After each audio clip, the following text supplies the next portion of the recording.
Hi guys, ngayon nga pala tayo ay nasa labas. At hello nga pala guys, lakad-lakad lang tayo. Doble lakad pala ako dyan. Tsaka meron akong dalang eco bag.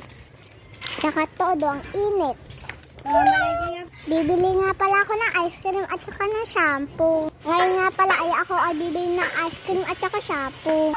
Kaya totoong init, totoong wakas. Lakad-lakad lang tayo guys. Huwag nyo nga palapasin yung ingay dyan. Kasi may ginagawa ditong bahay. Kaya lakad-lakad na lang muna tayo dyan. Tiisin nyo na lang yung boses ko dyan. Kasi baka makapirate tayo. So yan, lakad-lakad na lang muna tayo. Kasi ang init. Yun nga pala guys, malapit na ako sa tindahan. Kaya onting lakad na lang yan. Layo na ako sa amin, kaya malapit na rin tayo. Excited na ako kasi masarap yung ice cream at malamig.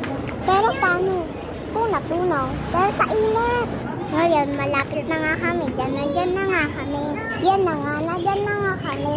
At itatanong ko muna kung merong shampoo. Yun nga pala, sobrang excited ko na nga. Ay, kasi madaming tindahan. Lakad-lakad tayo. Hinupusin yung mga dumi. At ayan na nga yung ice cream ko. At nakabili na rin kami ng shampoo. Sip, sip, sip. Alamig, parang matutunaw na. Matutunaw dahil sa init. Yan, pakit-kit pa tayo doon ah. Yan, masarap talaga siya. Yan. Lakad-lakad tayo. Huwag nyo napansin yung mukha akong pangit ko. At dyan muna nga ako sa court. Dyan nga muna ako dyan sa court kasi doon ako kakain ng ice cream. Baka tumulo pa sa bahay namin. Masarap na guys. Sip, sip, sip. So yun lang. Bye.